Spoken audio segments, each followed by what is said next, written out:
les limites de ce genre de démonstration de la preuve de l'existence de Dieu. Et ce qui nous intéresse à nous, c'est de savoir qu'est-ce que la Torah nous demande par rapport à la notion de l'esprit, du rationnel, de l'irrationnel, de la conscience. Est-ce qu'il y a une obligation de penser ce genre de questions, ou au contraire, il ne faut pas y réfléchir parce que c'est mettre en cause la foi basique de nos ancêtres. Alors, on va voir que ces questions ont été abordées déjà par les Rishonim, par nos maîtres du Moyen-Âge, et même dans la Gemara, on voit déjà des discussions, non pas sur l'existence de Dieu, ça n'existe pas, mais des discussions sur les questions de Emouna. Donc, tout d'abord, ce qui est important de dire, c'est que il y a à peu près un siècle, 2 siècles, quand la science, il y a eu un tournant dans le monde où l'idéologie scientifique a commencé à conquérir les esprits, à cette époque, ce qu'on appelle l'époque de la Haskalah, des lumières, entre guillemets, ça peut être des ténèbres pour d'autres. La Haskalah, les lumières en Europe, 18e, 19e siècle, la Haskalah, ce qu'on appelle les lumières juives, il était très difficile d'être religieux. Très difficile. Pourquoi? Ceux qui sont restés religieux avaient un très grand mérite. Parce que la mode, le courant, n'était pas du tout à la religion. Au contraire, c'était ceux qui étaient religieux, étaient vieux jeux, étaient dépassés, ils avaient l'impression qu'il y avait des preuves scientifiques voulant invalider le Shalom, la Torah et la révélation, etc., etc.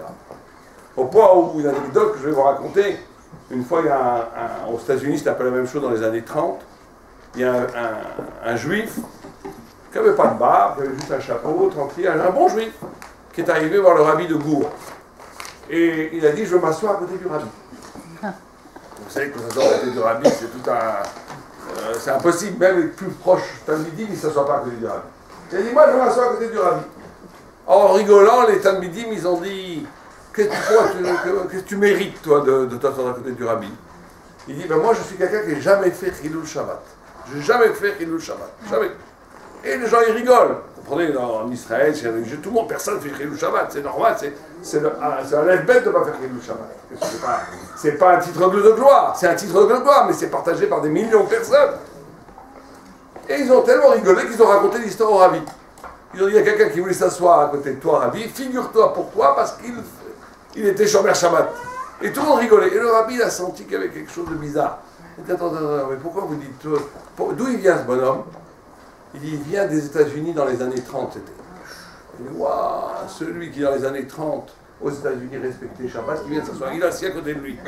Il est assis à côté de lui parce que, à l'époque, il faut savoir qu'il y a des époques où c'était beaucoup plus difficile, et de croire en Dieu, et de faire Shabbat, au point où il y avait écrit en yiddish, sur les usines, on ne veut pas ici des fainéants qui ne travaillent pas Shabbat, dans les années 30. Et il y avait même des minyanim, il y avait des rabbiniques, il y avait des psakim, quand il y avait le droit de travailler Shabbat pour piquer en effet, parce qu'il y a des gens qui mouraient de faim. Si on n'avait pas de travail, il n'y avait pas d'argent, il n'y avait rien, les gens ils mouraient de faim.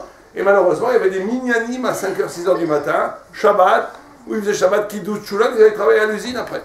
C'était des périodes très très difficiles. Très difficiles. Et chaque période a son Nisayon. Chaque période, chaque époque a son Nisayon. Dans les années avant, on ne devrait pas d'ailleurs faire une conférence sur les preuves de l'existence de Dieu, parce qu'on va voir aujourd'hui, à partir d'aujourd'hui, c'est facile de croire en Dieu. Aujourd'hui, il faudrait faire des conférences sur Internet. Le Nisayon de notre génération, c'est pas de croire en l'existence de Dieu. C'est Internet. C'est le Znout. C'est cette image qui est répandue dans le monde entier, qui envahit le monde entier, qui pénètre même dans des foyers les plus cachers, les plus religieux. C'est sur ça qu'il faut aujourd'hui le Nisayon. Le Nisayon de notre génération, c'est cela. C'est plus tellement l'existence de Dieu. On va voir pourquoi. Donc, comme je vous le disais en introduction, il y a un siècle, même 50 ans, 60 ans, on était, nous, par rapport à cette question d'existence de Dieu, très très mal au point. On avait la Emouna. Pourquoi? Parce que la science avait un schéma, elle pensait à l'époque, que l'être, ça veut dire la matière, le cosmos, l'univers, était éternel dans le passé éternel dans le futur. Que ça ne bougeait pas. C'était un cosmos stable, qui ne bougeait pas, et qui était absolument statique. Sous le modèle d'Aristote et de d'autres penseurs, comme ça les gens pensaient. Or, il s'est passé des 40 dernières années un phénomène extraordinaire. C'est que la science, plus elle a avancé, surtout l'astronomie, plus elle a avancé, plus elle a découvert rigoureusement ce qui était décrit dans la Torah. Ce qui était décrit dans la Torah. Comment? D'abord, ils ont vu que, par les observations, que les galaxies n'étaient pas fixes, qu'elles s'éloignaient l'une de l'autre. Tout le monde, le cosmos, les galaxies, les planètes, les soleils, ne sont pas fixes. Elles s'éloignent l'une de l'autre, comme ça, dans un immense épanchement. Si elles s'éloignent, ça indique quoi? Qu'est-ce qu'il y avait au début? Si les galaxies, elles s'éloignent, qu'est-ce que ça veut dire? Qu'elles étaient collées. Donc il y a un point, au début, à l'origine, où tout était un, ça c'est scientifique, et que ça c'est un éloignement des galaxies qui fait que, à un moment donné, ça s'est complètement disloqué. L'univers, comme aujourd'hui, il est encore en mouvement, mais qu'il y a une origine, et que c'est pas stable. Parce que si le monde était stable, il ne bougerait pas, par définition. S'il était infini dans le passé, eh bien ça ne bougerait pas. Le fait qu'il y ait un mouvement des galaxies montre, de façon irréfutable, qu'il y a un début. Ça a été la première découverte qui a déjà complètement fissuré la pensée scientifique de l'époque. Deuxième découverte, qui a été le son diffus de l'univers, ça a été à peu près 30-40 ans, par deux hommes qui ont entendu un bruit. Ils ont entendu un bruit qui était égal partout. Tout autour d'eux, c'était égal. Et au début, ils croyaient que c'était des ondes, alors ils ont nettoyé les antennes. Et après ils ont découvert, en vérité, quelque chose, une expérience, qui prouvait ce qu'on appelle la théorie vulgairement du Big Bang. C'est-à-dire qu'au début, il y avait un point, tout petit. Tout petit. On ne va pas donner les chiffres, parce que c'est des chiffres 1,29, c'est des chiffres infinis, très très petits, qui avait une énergie infinie, pratiquement infinie, et qui était, juste après le point zéro que personne ne connaît, une explosion qui a commencé toute l'histoire de l'univers. Et après 300 ans, parce que c'était trop opaque, il n'y avait pas de lumière, il y a eu le Big Flash, quand la lumière, quand les atomes sont assez aérés, assez refroidis, pour cette énergie incroyable, ça aère, il y a eu les premiers éclats de la création, qui a donné un bruit diffus dans tout le cosmos. Et quand on dit cosmos, c'est des milliards de kilomètres, c'est plusieurs galaxies, nous on est une toute petite galaxie. Dans tout l'univers, qui s'est répandu de façon diffuse, à même intensité, dans toutes les directions. Et ça, ils l'ont perçu. Et ça a été une des preuves, pratiquement irréfutables, de la notion de la création du monde. En tous les cas, d'un début du cosmos, qui s'avance comme ça. Alors là, il y a une chose extraordinaire.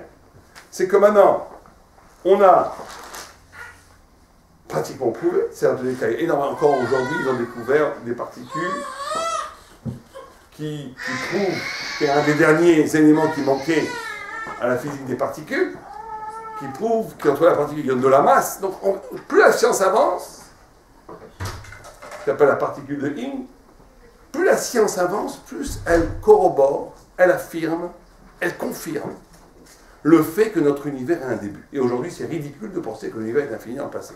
On sait que scientifiquement, c'est faux. Donc maintenant, qu'est-ce qu'on a? On a un problème. C'est qu'on a une révélation scientifique qui s'accorde parfaitement avec le récit biblique d'un univers qui a un début, pas encore créé. On ne parle pas encore de créer, qui a un début. Bon. Alors maintenant, qu'est-ce que les scientifiques vont faire avec ça? Est-ce qu'ils vont devenir tous religieux, mettre des tefilines? Ils vont tous se convertir en judaïsme? Puisque la Torah savait à 3000 ans, ce que la science a découvert à 30 ans. Oui ou non? Non. Non. Alors vous savez pourquoi? C'est extraordinaire. C'est la vengeance de Dieu. Je vais vous expliquer pourquoi. C'est l'ironie, la blague que Dieu fait. C'est qu'il y a 30 ans, 40 ans, 50 ans, 60 ans, 100 ans, 200 ans, quand les scientifiques arrivaient avec leur grande blouse blanche, sur deux, comme un scientifique peut l'être, que l'univers est infini en passé et tout. Et nous, on était misqués avec la barbe. les tefilines, on disait, eh ben écoutez, c'est très beau ce que vous dites avec vos bonnes paroles et tout, mais nous on sait que Hachem, il dit pas pareil. Bon. Emouna. Emouna. Aujourd'hui, mesdames, c'est exactement le contraire. J'étais à un colloque avec des scientifiques et je me suis permis de me moquer d'eux. En disant, mais parce qu'eux, ils ne peuvent plus dire Dieu. Ils ne peuvent pas dire Dieu. Vous savez pourquoi ils ne peuvent pas dire Dieu? Au point où j'étais avec un professeur dont je nommerai pas le nom. Je ne nommerai pas le nom, qui est religieux, qui fait le kidouche, qui a une barbe, une kippa noire. Mais comme il est professeur, bon, je ne veux pas qu'on dise son nom, je ne veux pas dire, même il prend dans une grande université française, il dit devant tout le monde, je ne peux pas, moi je ne suis pas créationniste. Je lui ai donné un coup de coude sous le manteau. Qu'est-ce que tu dis des bêtises? Tu fais le kidouche tous les vendredis soirs. Tu es créationniste, tu sais que Dieu a créé le monde. Mais si vous dites que vous êtes créationniste dans le milieu scientifique, c'est pire que les satmars. Vous êtes grillés. C'est l'orthodoxe. Vous n'avez pas le droit de dire Dieu. Si vous dites Dieu, vous n'êtes plus un professeur, vous êtes un maboule. C'est-à-dire que, regardez le retournement de situation. C'est que maintenant, eux, ils ont des dogmes qu'ils ne peuvent plus casser. Et pire que ça, alors comme ils ne peuvent pas dire Dieu, qu'est-ce qu'ils vont dire? Ils vont inventer une religion. Quelle est laquelle? Une des théories, il y en a plusieurs, je vais vous exposer une plus aberrante que l'autre. Une des théories, c'est de dire qu'il y a un multivers. Il y a l'univers, mais il y a un multivers, comme des boules de champagne. Imaginez que vous avez des boules de champagne. Et nous, on est un univers, mais il y avait d'autres univers avant qu'on crée notre univers. Comme ça, ils disent. C'est une théorie scientifique. Cet univers qui a été créé avant, il n'a pas de masse, il n'a pas de matière, parce que la matière, c'est dans notre univers. Il n'a pas de temps, il n'a pas d'espace. Je dis à quelqu'un en rigolant, on peut en rigoler, il faut quand même être respectueux, il faut comprendre leur position, mais quand même, je dis, vous inventez une religion maintenant, avec quelqu'un qui a créé le monde, qui n'a pas de masse, qui n'a pas de matière, qui n'a pas de temps, qui n'a pas d'espace. Nous, on l'appelle Hachem. Vous l'appelez comment, vous? Multivers? Bon, pourquoi pas, d'accord. Appelez-le multivers, si vous voulez. Mais même si on écoute ce qu'ils disent, ils ne veulent pas dire Dieu. Mais ça, c'est absolument prouvable scientifiquement. Vous le savez. C'est une théorie, c'est une religion. Alors, regardez aujourd'hui ce qui se passe. Regardez la blague que Dieu a faite. C'est une blague extraordinaire. C'est qu'il y a 100 ans, nous étions en position miskénim. On était au miskénim. Nos grands-parents, ceux qui sont restés religieux, que la cabane. C'est pour ça qu'il y en a plein qui sont restés religieux. Ce n'est pas une question économique et sociétale des sociétés qui ont évolué. C'est qu'à l'époque, celui qui croyait en Dieu, il était un idiot du village.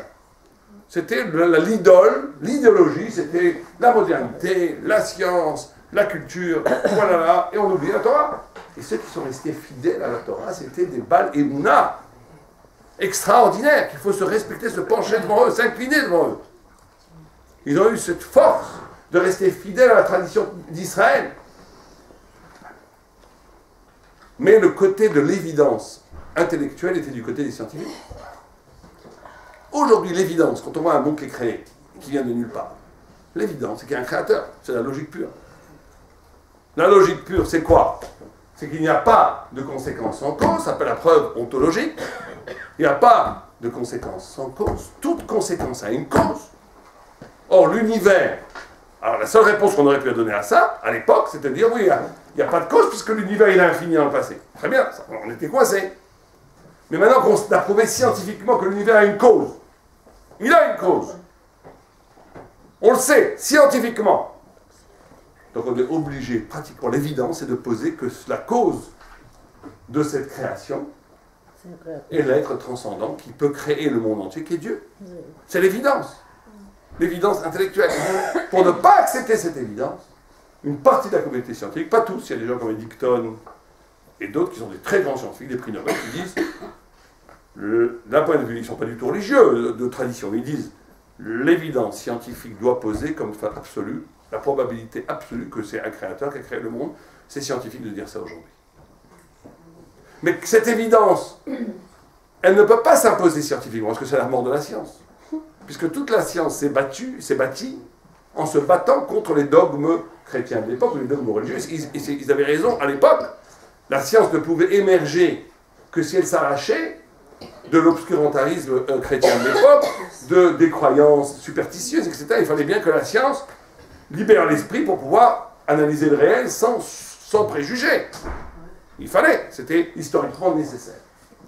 Mais comme elle s'est bâtie épistémologiquement parlant, à partir de ce préavis qu'il n'y a pas de transcendance, qu'on ne peut pas l'accepter, maintenant que la science elle-même arrive aux portes du Créateur, elle se voile les yeux.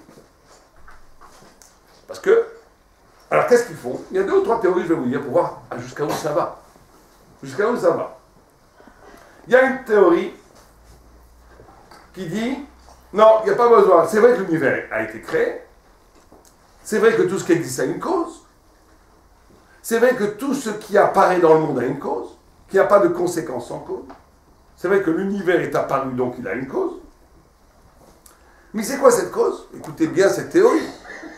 Mon fils aurait dit ça, j'aurais dit, tu es un fou. Il s'appelle Watkins, c'est un des prix Nobel de physique. Il dit non. Il dit, la loi a créé le monde.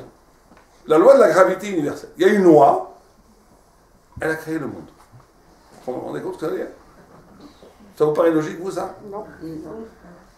Une fois, j'ai dit à un scientifique, très bien, j'ai une loi que j'ai besoin d'1 million d'euros. Ça va apparaître sur mon compte en banque.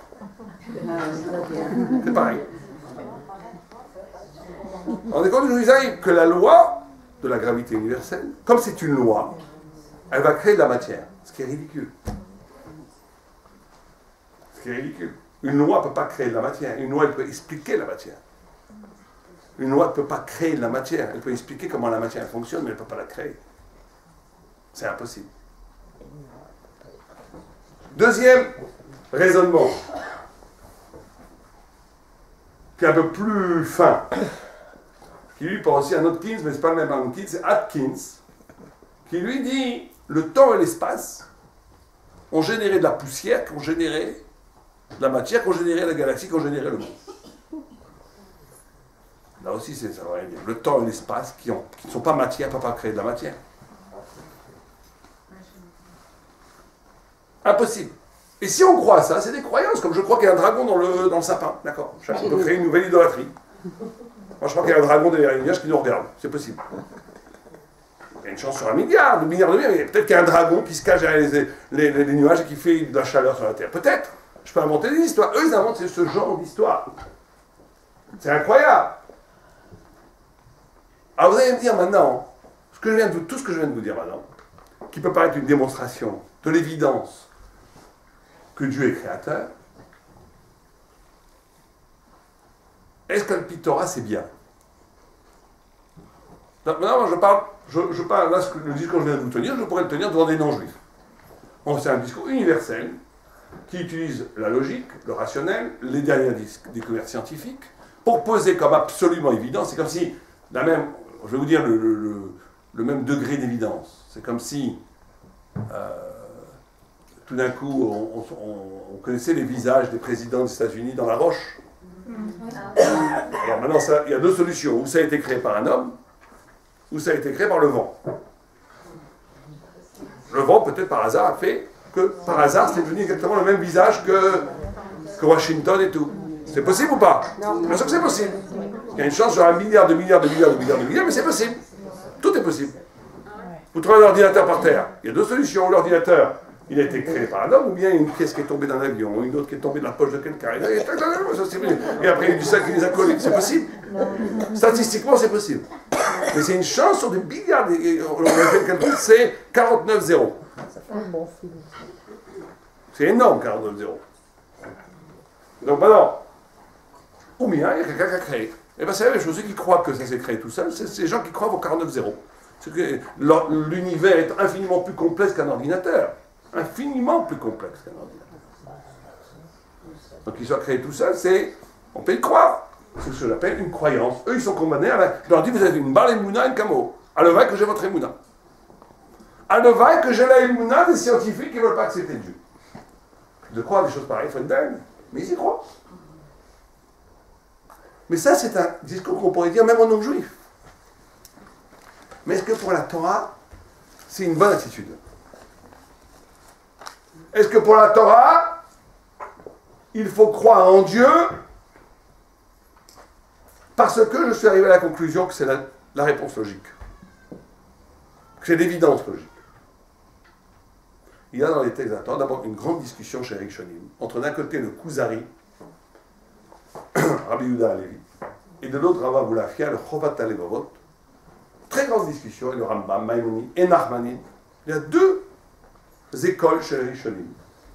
Certains qui disent Sur tout le genre de raisonnement que je vais vous faire, que je vous ai fait depuis 20 minutes, il ne faut pas le faire. Il ne faut pas le faire. Pourquoi? D'abord parce que la raison est toujours défaillante. Imaginez que demain, il y a un immense génie qui va te prouver que oui, l'ordinateur, il s'est fait tout seul. Donc tu t'es mis déjà dans les mains de la raison. On ne sait jamais. Deux, si tu commences à croire en Dieu parce que c'est logique, ça veut dire que tu es toi-même la propre référence de la vérité. Or, le juif a un rapport à la vérité de la révélation. C'est Dieu qui vient à lui, c'est pas lui qui va à Dieu.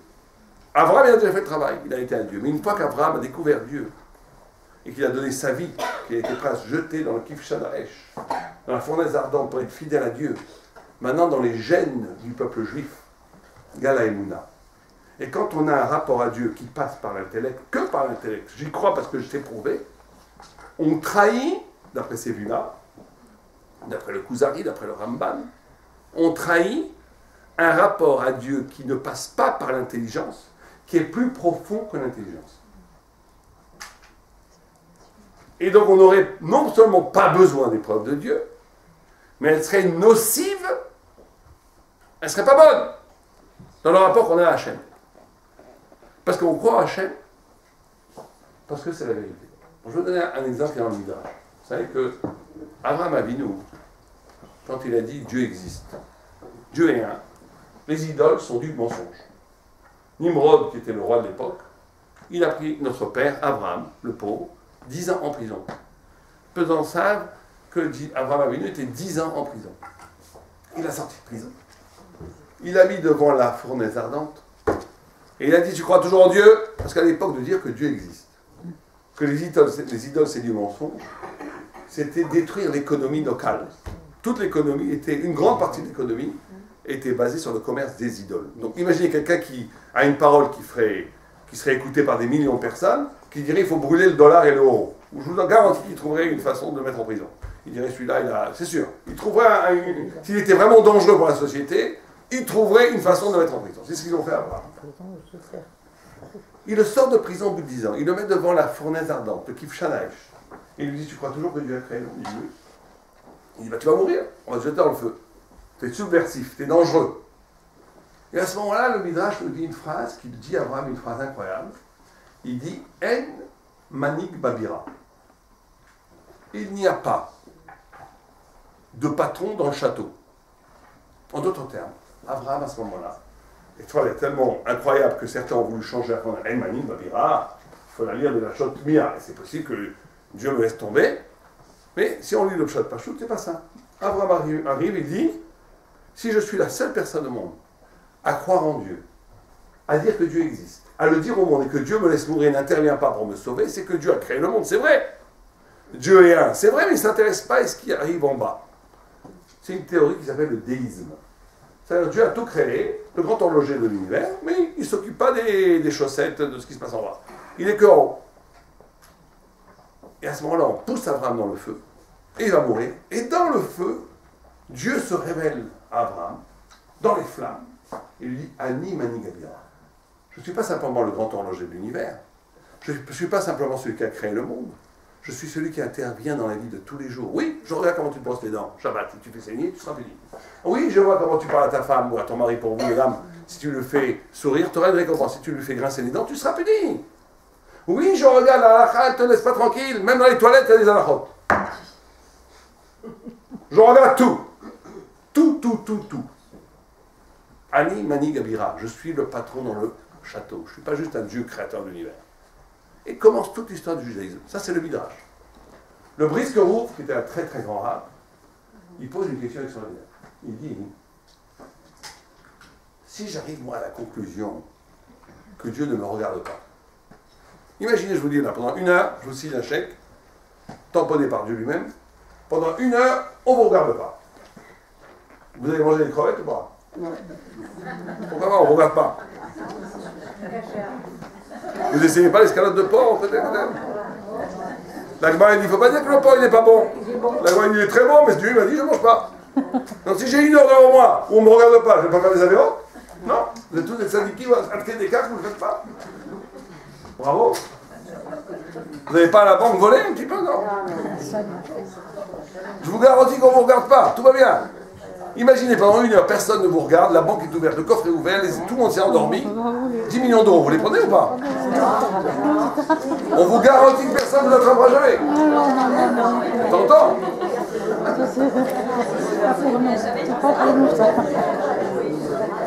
Pourquoi vous ne les prenez pas?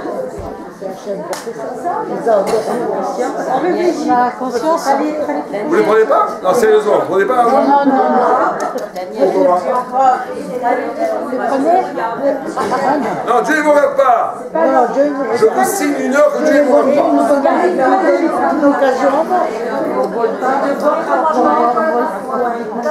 Et si Dieu ne vous regarde pas? Il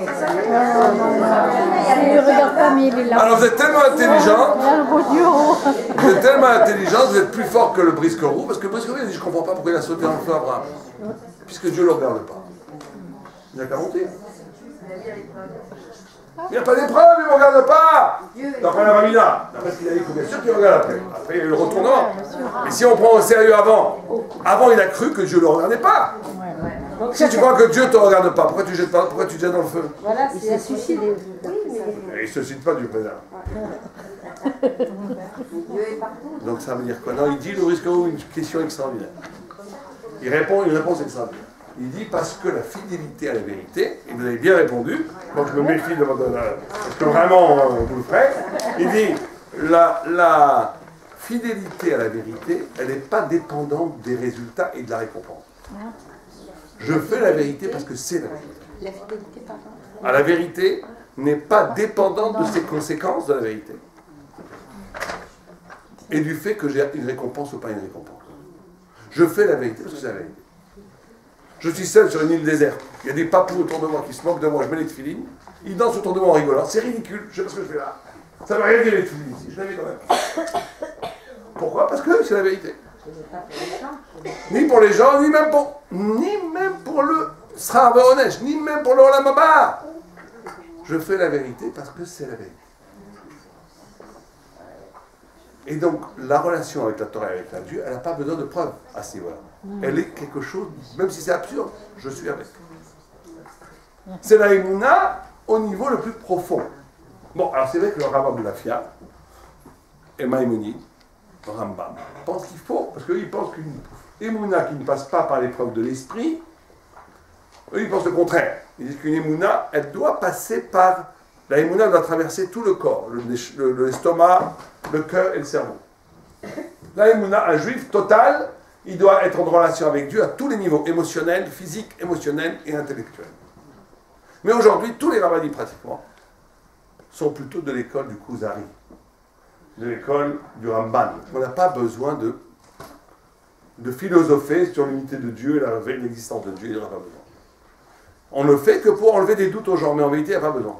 Parce qu'il doit y avoir une relation directe avec Hachem, au sens où... Vous savez que comment est-ce qu'on doit croire en Dieu? Quel est ce que la Torah nous demande de comment on doit croire en Dieu? Vous savez qu'il y a toute connaissance qu'on a. Vous savez que le cerveau, il fait 2 mouvements, 2 gestes intellectuels. Quelqu'un les connaît les 2? Vous savez que l'Agma, aujourd'hui les scientifiques, ça aussi, ils ont découvert il y a 20 ans. 2 gestes qui s'appellent le chilouk et le dimion. Chilouk, c'est la séparation. Dimion. L'imaginaire. Non, pas dimion imaginaire. Dimion ashva, ça veut dire corrélation, on dit en français, c'est-à-dire on met un rapport entre 2 choses. Plus quelqu'un est mal, excusez-moi de moins il comprend la relation entre les choses. Et plus il croit que tout se ressemble. Ça c'est le hamal. En yiddish, ça veut dire le bête. Plus quelqu'un est intelligent,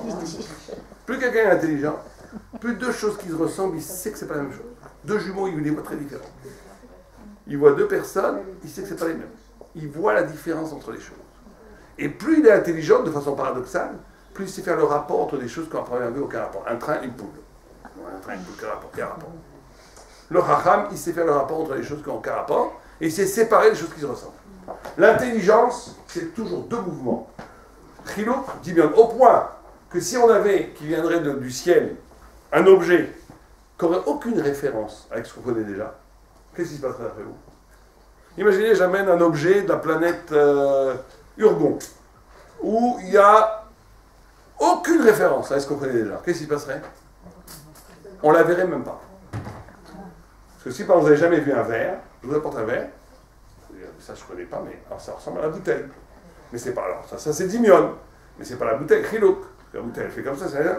Ah là quand j'ai compris, c'était un verre, c'est une demi-bouteille pour boire. Comme ça qu'on apprend. Sans s'en rendre compte, on fait tac tac tac tac, on fait 30, 40, 50, 60, Dimion, Chiluk, je sais qu'on arrive à comprendre. Comme ça. Mais ça, il faut une référence. On ne peut pas connaître sans référence. Impossible. Ouais. Donc moi je vous pose une question très simple. Elle est où la première référence? Le bébé, quand il commence à penser? Si on ne peut pas penser sans référence. Où est la première référence? Qu'est-ce qui fait qu'un bébé peut commencer à réfléchir? Mais c'est parce que sa mère lui Les parle. parents, et quand il n'a plus de percevoir sa mère, Mais sa mère lui parle. et alors, quand il ne veut rien entendre, s'il n'a pas de référence, c'est comme du bruit. Si un ange vous parle, vous n'entendez rien. Le regard. Non, regarde quoi? L'émotion. Et l'émotion de quoi? Comment vous voulez que je comprenne quelque chose que je n'ai pas de référence? Donc il faut qu'il y ait quelque chose d'inné. La succion. L'oralité. L'oralité, la Vous succion. êtes trop religieuse. Soyons logiques. La succion de l'allaitement. On n'est pas religieux. L'embauche. Qu'est-ce qu'il y a quelque chose qui est de l'évidence? La succion de l'allaitement. Soi-même. Le marin de Prague, il dit que si je vous dis, essayez une fois pour rigoler à Purim, dit dans le Purim, tout le monde sait qu'on rigolera, mais un jour avant Purim, dites à quelqu'un, il fait nuit dehors, là maintenant. Et qu'est-ce qu'il va vous dire? Vous êtes fou. Deux qui vous disent, il fait nuit dehors, ils sont fous. Trois, tout le monde, tu vois pas qu'il fait nuit dehors. Je vous garantis, essayez, que cette personne va sortir Tout voir le le monde soleil. va dire. Non, elle va sortir voir le soleil, elle va douter. Parce que si tout le monde lui dit ça, il dit peut-être qu'il fait nuit. Si je vous dis, vous n'existez pas. Deux, même s'ils sont 100 000, vous envoyez tous à l'hôpital psychiatrique. Je sais que j'existe. Je ne vais pas sortir dehors pour voir que j'existe. J'existe. Je sais. Je n'ai pas besoin de preuves. C'est une évidence que j'existe. Croire en Dieu, à la Torah, il faut écouter bien ça. Pour être yotse de la mitzvah de Emouna, c'est de croire en Dieu au même niveau d'évidence que je sais que j'existe. Que je sais que j'existe. Si je crois en Dieu comme je sais qu'il y a le soleil dehors maintenant qu'il fait jour, vous n'êtes pas yotse. Vous n'avez pas fait la mitzvah. Un petit peu, mais pas complètement. On a fait la mitzvah de Emouna quand l'évidence, et ça on ne peut pas y arriver par les preuves de l'existence de Dieu. Les preuves, c'est toujours quelque chose d'extérieur. Une preuve, ça peut toujours être démonté. Alors c'est vrai qu'on peut la prouver à 99,999, 49,0. 49,9. Pas mal. Il reste toujours 0,0,0,0,0. Je vais toujours vous dire que peut-être l'ordinateur s'est fait tout seul. Allez savoir. Quand c'est entre la vie et la mort, peut-être je ne veux pas donner ma vie pour 99,9999. Alors que cet émouna dont on vous parle, c'est quelque chose au-delà de l'intelligence. C'est la révélation. Et c'est pire que ça, puisque Hillel Azaken, quand il est arrivé à Hoshana Rabbah, à la fin de Sukkot, où il y avait une joie extraordinaire, où ils dansaient tous ensemble, il disait Imani Kan Akol Kan. C'est quoi ce Ani? C'est moi. C'est quoi Akol? C'est Dieu. Certains disent c'est quoi? Il est devenu Balgava, et il est le deuxième homme le plus humble de la terre après Moshe. Si je suis là, tout est là. C'est quoi ce tout? C'est Hachem. Qu'est-ce que ça veut dire? Dit Rachid, c'est Rachid, là-bas dans le texte. Si je suis véritablement à m'écouter intérieurement moi-même, si j'arrive à ce point d'évidence de mon existence, si j'arrive à écouter le souffle de mon âme, si j'arrive à écouter le souffle de ma neshama, j'écoute le souffle de Dieu qui m'a créé. Comme ça qu'on apprend en Dieu. Le tzaddik, il peut faire des miracles, pas parce qu'il est mystique, il fait abracadabra. Abracadabra, c'est d'hébreu d'ailleurs. Abarak et Devara. Ils sont créés comme Abarak. Il arrive à faire des miracles parce qu'il se met en relation avec le souffle de Dieu qui est à l'origine de sa neshama, qui fait que son propre parole, c'est le hemsher, la suite du souffle de Dieu, qui crée des miracles. C'est ça croire en Dieu vraiment à toi. C'est une évidence. C'est pour ça qu'Am Israël est prêt à donner toujours sa vie pour la vérité. Parce qu'il a un rapport avec la vérité qui est plus fort que tout. Qui est à l'origine même de son identité. Le juif, il se connaît lui-même, et en se connaissant lui-même, il connaît Dieu. Il connaît Dieu, il devient lui-même. Yaakov, c'est Yud Kov. Yud, c'est le futur. C'est ce qui donne un futur. Kov, c'est la mort. Le peuple juif, c'est celui qui donne un futur à ce qui est donné pour mort. C'est celui qui n'est pas déterminé par la matière, par la malédiction de la matière. Il est lié dans ses racines à l'infini, à l'éternité, à la révélation divine, à Dieu lui-même, dans son identité. C'est pour ça que même les juifs pas religieux, ils sont avec Dieu. Moi, une fois, je suis rentré, j'avoue ma faute en public, à Beaubourg. Vous connaissez Beaubourg à Paris? Pour aller voir un livre que j'avais besoin, pour un livre de Torah que j'écrivais, j'avais besoin d'avoir une référence que je ne trouvais pas ailleurs. Je rentre à Beaubourg avec ma kippa, mes tzitzit, tout va bien. Il y a des goïms, mon fils, je vais chercher mon livre. Tout d'un coup, je vois un gars qui arrive sur moi qui me saute dessus presque. Un vieux communiste, un juif, comme Krasouki. Vous connaissez Krasouki? Le même genre, le sosie de Krasouki. C'est-à-dire qu'il arrive comme ça, le nez comme ça, le vrai juif parlant yiddish et tout.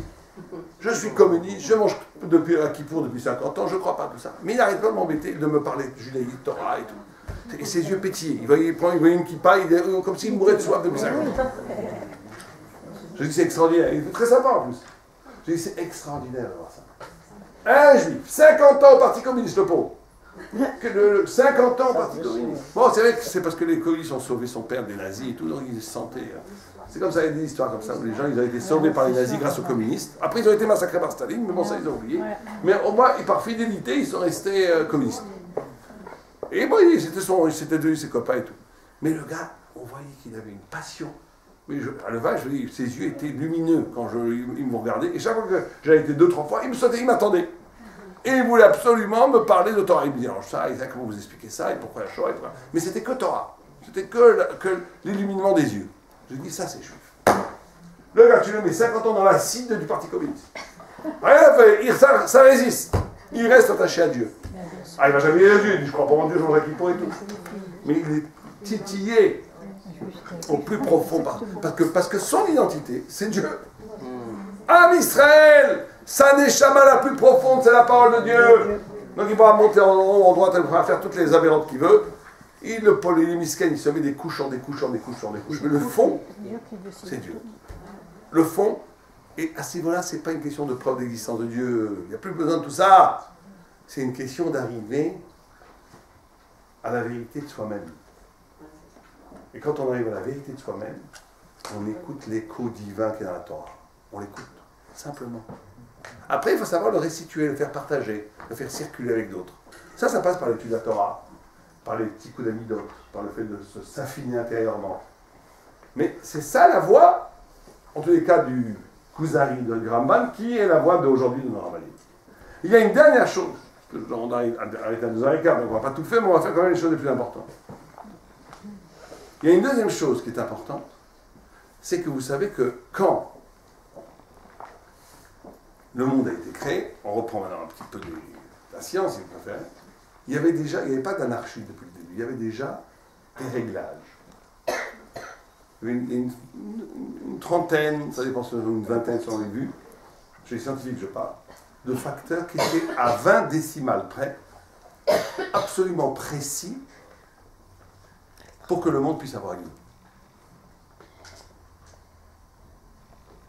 Ça veut dire que c'est pas que le monde c'est simple. La multiplication des atomes et les 20 principes, on appelle le principe d'entropie, les 20 principes ou les 30 principes ou les 40, on va en trouver encore d'autres, qui étaient nécessaires pour que l'univers se développe. Et il fallait que chaque principe soit réglé à 20 décimales près. Je ne sais pas si quelqu'un voit un peu des maths ici. Vous devez savoir que c'est énorme, énorme. C'est des milliards de... C'est d'une finesse incroyable. Et chaque principe devait correspondre avec l'autre. C'est une harmonie parfaite, absolument divine, à l'origine même de l'univers. Et les choses, après qui se reproduisent dans la nature, vous savez que les flamants roses, pourquoi ils sont roses? Parce qu'ils mangent des crevettes, bravo. Parce qu'ils mangent des crevettes. Et pourquoi ils ont besoin d'être roses? Parce que sinon ils ne se reconnaissent pas, ils ne se reproduisent pas.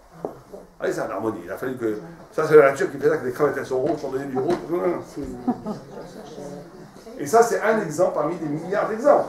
Et chaque exemple, s'il n'y avait pas, ça serait toute la chaîne de la flore qui mourrait. Donc tout se tient et tout est incroyable. Il y a aussi une harmonie dans les pétales, et une symétrie absolue des choses. Le poil des bêtes est fait de telle façon qu'ils mourraient tous. Tout est symétrique, tout est harmonique, comme une immense symphonie. Et donc celui qui voit ça, c'est le Rambam qui dit ça. C'est une marque dans le Rambam, Maïmonide et Raïvad. Il dit, en voyant Dieu, le Rambam dit, tu veux connaître Dieu, regarde la nature. Regarde la nature. L'harmonie sublime du tout. L'extraordinaire correspondance des choses. L'immense symphonie qu'est l'univers te fait voir la grandeur de Dieu. Bien le Rambam, il n'y a pas besoin de tout ça, et tu attends, assis-toi, et tu dis si tu veux comprendre encore mieux Dieu. Mais bon, c'est une discussion entre les deux. Mais vous comprenez où ça va?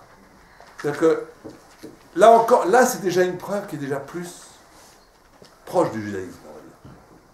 Parce qu'il s'agit, c'est la notion du double, du kafoul. Marat Amarpela.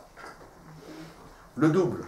Olam Hazé, Olam Haba au même instant. L'éternité et l'éphémère au même instant. Le monde a été créé avec la lettre He. He, c'est Dalet, qui est les 4 pôles cardinaux. L'épanchement de l'univers. Dalet, boum, le Big Bang. Le Yud, c'est l'origine. L'infini et le fini, ce qu'on appelle l'Akara. Le coup, le lien entre l'infini et le fini. Ça veut dire que chaque événement, chaque endroit, chaque visage, un tzaddik, chaque visage qu'il regarde, ça lui fait une lumière qui ouvre une partie de son âme qui aurait été fermée sans la rencontre de l'autre. L'intelligence, c'est la capacité d'être. Si je vous demandais quelle est la qualité la plus importante pour être intelligent, qu'est-ce que vous me direz? Comprendre. L'adaptation. Moi j'ai Vous pouvez dire ça? Vous pouvez suivre le Marat. Il dit non. Il dit la curiosité. C'est la façon d'être être sensible à ce qui n'est pas toi. L'idiot, il est toujours comme lui-même, comme le paysan. Il pense qu'à la vache, vous lui faites écouter de la musique, il dit c'est quoi ça sert à faire le lait? Il dit non, ça m'intéresse pas. Plus quelqu'un a idée. Pourquoi? Parce que tout a été créé par Dieu. Et donc chaque chose qui arrive ouvre quelque chose en lui qui est fermé sans le rapport à l'autre. Et donc il y a ce qu'on appelle le kafoul. Le kafoul, ça veut dire qu'à un moment, vous n'avez pas, je suis sûr qu'un de vous, vous avez à un moment dans votre vie vécu ça. C'est qu'à un moment, il est en même temps complètement précis, circonscrit, il est là. C'est réel, mais en même temps, je sens que c'est d'éternité cet instant. C'est l'éternité et l'instant qui se conjuguent. C'est le dalet et le yud. C'est le kafoul. C'est l'harmonie absolue du tout qui fait que derrière l'événement, qui peut être expliqué à partir du dalet, de la logique du monde de l'immanence, il y a un autre message, il y a le yud. Il y a autre chose derrière. Il y a la lumière infinie qui anime cet instant, qui anime cet événement. Les deux en même temps. On appelle le kafoul, le double. Et le Marat Amarpela, derrière Hagam, la Hebron, c'est l'endroit où se rencontrent ces deux dimensions. C'est le lieu, c'est pour ça qu'on appelle le Marpela du double, où on peut vivre l'Olam Haba et l'Olam Hazé Bebat Echad, au même instant. Et donc, cette harmonie totale du tout, le fait que tout se rejoint, que tout est lié à autre chose que lui-même, ça ouvre une perspective aussi d'existence. C'est-à-dire que nous, un juif, il ne se vit jamais que comme individu, que pour lui. Il se vit toujours à l'actif du peuple d'Israël, même à l'actif de l'universel, de toute l'humanité entière. On dit qu'un juif, c'est celui qui a compris que le monde, il est moitié méritant, moitié coupable. Je suis moi-même moitié méritant, moitié coupable. Si je fais un acte positif, je sauve le monde.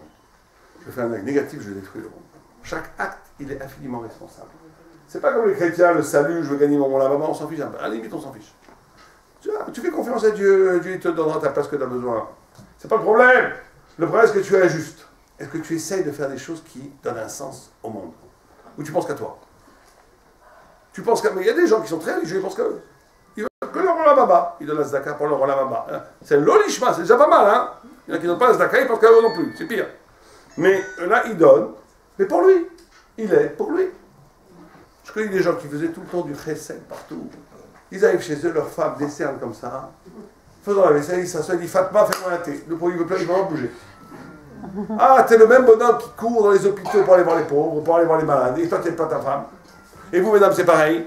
Il y en a qui font plein de récits, font des soirées pour les rabbinim et tout. Le pauvre mari, il arrive, là, il a besoin d'un petit sourire pour revivre, et on ne le regarde même pas. C'est là où on voit, dans les petites choses, dans la vie de tous les jours, on voit le vrai chesed ou pas. C'est là où on voit le vrai chesed. Dans la vie de tous les jours, quand tu es ta femme, quand elle est très fatiguée. Vous savez qu'il y a une fois une Gemara qui dit qu'il y avait un grand rab qui a rencontré Eliyahu Hanavi. Il a dit, qui c'est qui a le droit ici à Olam Haba? Il y avait des grands papillons, des kippas et tout. Personne. Quoi? Personne. Sauf deux là-bas au fond. Quoi? Deux, il va aller voir les grands sadikim. Il va les voir, il dit, qu'est-ce que vous faites? Nous, on est des clowns. C'est pas possible, c'est une blague. Non, on est des clowns. Les clowns, c'est qu'il faut aller voir des grands rabbins et tout. Non, des clowns. Il dit, mais pourquoi? Ah, il a interrogé, à la fin, il dit, mais nous, on aime faire plaisir aux gens. Quand quelqu'un il sourit, on aime. Gagnez sur la baba, vous êtes au bureau, quelqu'un fait un peu la tête. Vous lui faites un petit sourire, vous lui dites comment ça va? Une petite tape dans l'épaule, une petite solidarité. Ce qu'on appelle l'empathie. L'empathie, c'est la bête de la spiritualité. Ce qui est que dans lui-même, là, comme ça, vous savez, les gens ils vous regardent comme ça, on dirait qu'ils vont vous tuer. Oui, tu comprends. À la fin, s'il y en a une qui passe, c'est un Chilou Hashem. Si vous avez un foulard et tout, c'est un Chilou Hashem. Quelqu'un qui est religieux, c'est l'envoyé de Dieu. C'est l'envoyé de Dieu, il aime faire plaisir aux gens. Il aime les rendre heureux. Il aime un peu leur donner une petite table dans l'épaule, être sympa avec eux. C'est ça la vraie spiritualité. Il y a trois rapports qu'on doit avoir dans le monde. Un avec Dieu, un avec soi-même, avec l'autre. J'avais un grand maître qui disait, si quelqu'un il prie toute la journée, il étudie toute la journée, et il est méchant avec les autres, il n'est pas religieux. Il n'est pas religieux, il n'est pas bien. Parce que la religion, c'est trois mouvements. Et un gars qui est au kibbutz, qui donne toute sa vie pour Am Israël, mais qui ne prie pas, alors il n'est pas religieux non plus. Mais il a un côté religieux, et peut-être qu'il est mieux que le premier.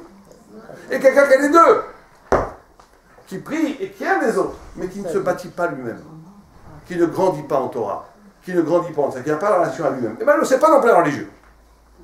Alors, bon, il est moins punissable celui-là, mais un homme, il a trois niveaux. Il doit entretenir le niveau avec Dieu avant tout, prière, étude, écouter, faire les mitzvot. L'autre, c'est pas juste la zdaka, on dit, il perd sa mitzvot, il fait une tête comme ça, on a marre de vous qui ne travaillez pas, les gens, ils prennent, tu m'embêtais encore, prenez encore d'argent. Tu as un zdaka comme ça, il vaut presque mieux ne pas la donner. Tu prends un zdaka, tu dis merci de me faire un kavod. Waouh, tu viens me voir, c'est merveilleux. Merci de me donner un mérite. Tiens, 5 ou 10 euros, 20 euros, 30 euros, 2 euros, 30 000 euros, 3 000 euros, chacun dans ce qu'il peut. Ça, c'est la mitzvah. Tu lui donnes avec un grand sourire. Tu aides quelqu'un qui a besoin, tu fais un petit sourire aux gens au travail qui ont besoin d'une petite aide. Ah, quand Hachem il voit ça, c'est merveilleux. Et le troisième, il faut avoir l'exigence par rapport à soi-même. On ne peut pas passer toute sa vie comme Ahmad. Non, c'est impossible. Il faut étudier la Torah, grandir, avoir un projet, une ambition spirituelle. Chacun doit se dire, je dois devenir un tzaddik ou une tzaddik. On ne peut pas naître, mourir, on va dire de cet homme. Il est né, il a mangé, il a dormi, il a travaillé, il a fait un peu d'argent, il est mort. Pourtant que tu as vécu 70 ans, 80 ans. Il y a des gens toute leur vie, c'est quoi leur préoccupation? D'être en bonne santé. Pourquoi? Pour mourir en bonne santé. À quoi ça sert? Il est mort en faisant du sport. Très bien. Qu'est-ce que tu as fait de ta vie? Tu t'es bâti, tu es un soldat de Dieu, tu es un Chai Hashem, tu es un Evel Hashem. Tu as bâti une humanité qui est grande. Tu as un peu d'estime de toi, de vouloir incarner dans ton existence, dans ta chair, dans ton esprit, dans ton cœur, la lumière divine, ou tu n'as pas ça? C'est aussi important par rapport à Dieu que par rapport à l'autre. Et il dit le Messias Jérim, qu'après la mort, c'est ça le guéhinom. C'est quand on voit que je ne suis pas moi-même. Et il dit, pas comme ces idiots qui disent, oh, j'ai pas besoin d'une villa, oh là-bas, dans un petit HLM, je suis content. J'ai pas besoin d'un grand truc. Donne-moi un petit HLM, ça suffit. Il dit, ça c'est peut-être vrai. Alors prenez votre soeur, votre copine, la personne qui est la plus proche de vous, que tout d'un coup, elle a la grande villa, le chauffeur, tout le monde a plein, vous, on ne vous regarde même pas. Si elle dit, je m'en fiche, je suis content, mon petit HLM, voilà, peut-être. Et là, dans le monde, on l'a masé, ils vont dire, mais pourquoi elle a la villa et moi le HLM? Pourquoi mais quand c'est loin là-bas, on s'en fiche, petit HLM. On n'y croit pas vraiment. On n'y croit pas vraiment. Or, c'est complètement idiot, parce que la vie ici, c'est 70 ans, 80 ans, 100 ans. La vie là-bas, c'est des milliards d'années. Des milliards d'années. Plus que des milliards d'années. Comment est-ce qu'on peut troquer quelques petites années pour des milliards d'années? C'est ridicule. Il faut être intelligent dans la vie. Il ne faut pas être idiot. Il faut investir là où il y a des milliards d'années. Je vous finirai juste avec ça. Je crois qu'il y a quelqu'un qui doit parler maintenant. Amy, je finirai juste avec une chose très importante. Vous allez me dire, tout ça c'est très bien, mais comment on fait? Vous savez qu'il y a une discussion assez extraordinaire entre Nachmanide et Maïmonide. Est-ce que Dieu il fait tout? Est-ce que Dieu il fait tout? Par exemple, je prends ce cahier. Si je le lâche, il va tomber? Oui. Vous êtes sûr? Oui, tout à fait. Vous êtes certain? Certain. Vous êtes pas parié? Si Dieu veut. Vous avez gagné. Alors maintenant, c'est tombé. Bien sûr qu'il tombe. Qui c'est qui a fait tomber ce cahier? C'est Dieu ou l'apesanteur? L'apesanteur, c'est Dieu. Comment? C'est Dieu. C'est Dieu. C'est Dieu l'apesanteur, j'ai pas entendu. C'est Dieu qui a monté l'apesanteur, c'est l'apesanteur qui a fait tout ça? C'est le bon Dieu qui a poussé. Ou c'est le bon Dieu qui fait le mouvement? C'est une question simple, je vous pose, c'est pas compliqué, hein, qu'est-ce que je vous dis? Les deux. Vous connaissez la blague avec le rabbin? Le rabbin il dit à quelqu'un, c'est toi qui as raison. L'autre il arrive, il dit c'est toi qui as raison. Sa femme dit, mais tu peux pas dire que lui a raison, il a raison. Et d'abord toi aussi il a raison. Donc on peut dire toujours comme ça. Mais c'est pas la solution. C'est pas la solution.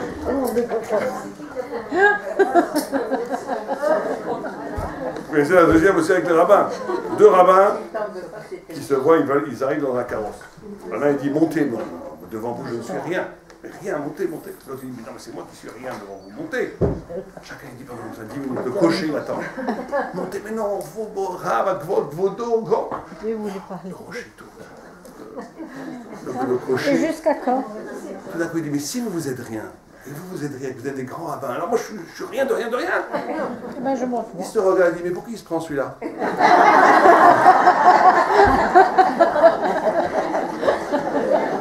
En tous les cas, ils ne jouent pas dans le même cours, ils jouent encore des gens, des grands. En tous les cas, le cahier qui tombe. Alors c'est Dieu ou c'est l'apesanteur? C'est Dieu. C'est Dieu qui a créé. Alors dans ce genre de questions, qu'est-ce qu'il faut répondre toujours? Qu'est-ce qu'il faut répondre toujours? Il n'y a qu'une réponse qui marche toujours. Oui, vous voulez le dire? Les deux. Marc Loquette. Parce que la Torah, c'est toujours des Marc Loquette. Qu'est-ce que ça veut dire? Marc Loquette, c'est une discussion entre les sages, entre Rambam, Maïmonide, et Ramban. Non, Dieu préserve divergence d'opinion, quelle traduction terrible. Il n'y a pas de divergence d'opinion chez la Torah. C'est deux points de vue divins. Elou, divrei Elokim Chaim. C'est deux faisceaux de la luminosité. La Torah est tellement grande, tellement vraie qu'elle ne peut pas être dite en une seule parole. Elle dit une parole qui se multiplie en milliers de paroles. C'est toute la Torah chez Balpé. Ce n'est pas des opinions chez les Rabbanim. C'est des révélations. Donc il y a deux vues. Rambam, Maïmonide et Nachmanide. Nachmanide, il dit, tout celui qui croit en la nature, Elo Chelek de Torah de Moshe. Tout celui qui croit en la nature n'a pas de part dans la Torah de Moïse.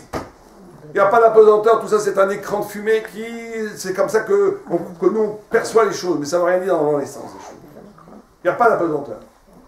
Chaque chose qui tombe, c'est Dieu qui le fait. Les milliards de mouvements de papillons, c'est Dieu qui le fait. Les milliards de mouvements de poissons dans l'eau, c'est Dieu. Dieu, il fait tout. Les circonvolutions d'une feuille qui tombe d'un arbre. Vous n'avez jamais vu un comme c'est Dieu qui fait tout, c'est l'immense chef d'orchestre.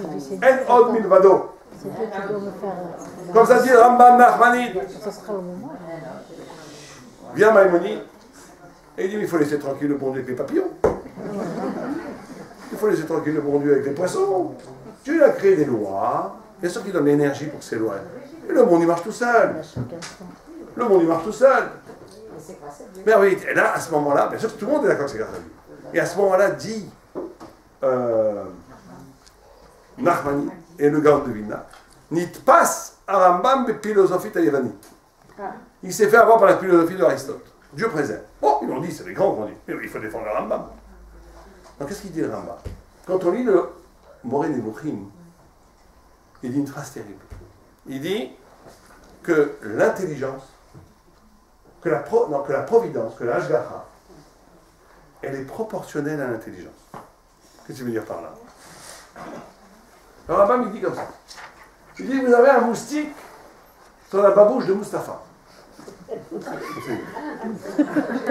Mohamed, il jette un gros glavio.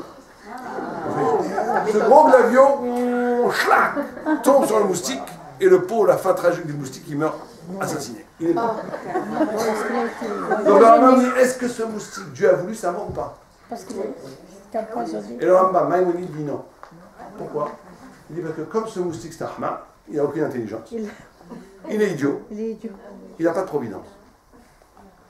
Et il dit que quelqu'un qui n'a pas d'intelligence n'est pas sous la providence, il est sous la nature. Regardez jusqu'à où il va. Et il dit que nous, Dieu intervient dans notre vie selon, proportionnellement à notre capacité d'éveil. Ça veut dire que celui qui est... Il est dans la nature. Celui qui veut des miracles, il faut qu'il devienne un peu plus... Alors vous allez me dire, c'est quoi sortir de la nature? Sortir de la nature, disait un très grand qui s'appelle Rab Miner, c'est ne pas être réactif. Ne pas être réactif. Je vous fais la tête, essayez dans le métro. Je sais pas, vous avez le métro à Marseille, oui. Vous regardez quelqu'un, vous lui faites la tête comme ça. Vous allez voir, il va vous faire la tête. Souriez à quelqu'un pendant 5 minutes. Il va sourire. Il va vous sourire. L'homme, il est animal. L'animal, il ira donner un coin à un chien, il vous mord. Caressez-le, il vous lèche. L'animalité, elle est réactive. Moi, j'avais un grand rave, on discutait avec lui, il conduisait. Tout d'un coup, quelqu'un, je ne sais pas ce qu'il y a eu, il lui dit Hamor. Il lui dit Anne. Dans n'importe qui réagit, Anne toi-même. En Israël, il dit Anne toi-même, tout le temps. Lui, il a dit non, il a dit Chaim Zimmerman, enchanté. Je trouvais ça très fort. Il ne réagit pas. Il a dit Hamor, c'est toi, moi je suis Chaim Zimmerman. Il a retourné la situation. Il n'était pas réactif. Il n'est pas réactif. Il est.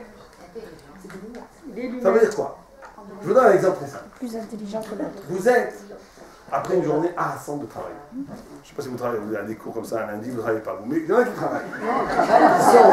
On est venu après le boulot. Il y a des gens qui travaillent, ils sont fatigués. Ils rentrent chez eux, ils ont envie de prendre un bon bain, de se reposer, de boire un tonne de thé. Ça, le repos du guerrier ou de la guerrière. Ils veulent se reposer. Tout d'un coup, au moment le grand kiff où ils veulent se reposer, On tape à la porte. c'est qui? La voisine qui arrive et qui commence à vouloir parler des problèmes qu'elle a avec sa fille, des choses qui ne vous apporter que des problèmes. La voix intérieure en vous, le Yetzirah, qu'est-ce qu'il dit? Pas des rétro-satanas, vous voulez. Allez-vous-en. Vous fermez la porte et vous dites, revenez demain, je ne peux pas. Il y a une petite voix en vous, le tzaddik. Elle dit, la pauvre, c'est une personne humaine, peut-être même pas une juive. Elle a besoin d'attention, elle est seule. Je vais lui prendre une petite demi-heure, je suis fatigué, je la prends. Et là, j'ai aucun intérêt. Je veux une tasse de thé, je parle avec elle. Waouh. Celui qui a fait ça, il sort de la nature. Dieu, il s'occupe de lui personnellement. Tous les miracles, il peut les avoir. À ce moment-là, il n'est pas dans le donnant-donnant. J'ai un intérêt, je fais. C'est de la nature. Tu veux jouer le jeu de la nature. Tu auras le mazal de la nature. Il y en a qui ont un bon mazal, il y en a qui ont un mauvais mazal. Après, il ne faut pas se plaindre. Et si tu es capable de ne pas tout le temps voir mon droit, mon intérêt, j'ai le droit, et ça fait ça, je te fais ça, et ma belle-mère me fait la tête, je vais lui faire la tête encore plus. L'animalité, la réaction, les perpétuels ressentiments. La nature. Et pas Dieu ne s'occupe pas de toi. Il est dans la nature. Allez, débrouille-toi tout seul avec le ressentiment, les crises, les guerres, je suis fâché, elle est fâchée, lui est fâché, on est fâché, tout le monde se fâche. Allez hop, la bouillabaisse. Mais si quelqu'un s'est cassé avec la bouillabaisse, dis moi je ne suis pas dans la bouillabaisse. Je fais les choses parce qu'elles sont bien. Je casse avec la nature. Là tu sors, tu es un être humain. Tu es un visage qui est devant les anges, ils dansent autour de toi. Et là tu peux demander des miracles. Et tu auras des miracles. C'est par ça qu'on arrive à une proximité de Dieu. Pas que par la tfila, bien sûr qu'il faut la tfila, mais pas que par les mitzvot. Par la capacité d'avoir un rapport avec Dieu d'élection, de hauteur, qui fait que quand je ne suis pas une bête même psychologique. Je ne suis pas tout le temps dans le donnant, dans la guerre, dans les trucs. Je suis avec Hachem, je fais les choses qu'elles sont bien, c'est tout. Maintenant, la personne en face de moi, elle n'est pas sympa, ça va changer. Si elle est capable de faire ça, ça va changer parce que je suis au-dessus. L'animal n'attaque que l'animal. Les grands syndiqués marchaient devant les lions, ils ne savaient même pas les approcher. Ils ne peuvent même pas les approcher, c'est pas la chair, c'est pas l'animalité. C'est des élus. Et bien chacun d'entre nous doit essayer à son niveau de participer à cette élection, à cette grandeur qui amène à ce qu'ils appellent la Hashgacha, la providence, la bracha, la lumière qui rentre dans nos existences. Et là, tout est possible, toutes les brachot et les aslachot sont possibles. Merci.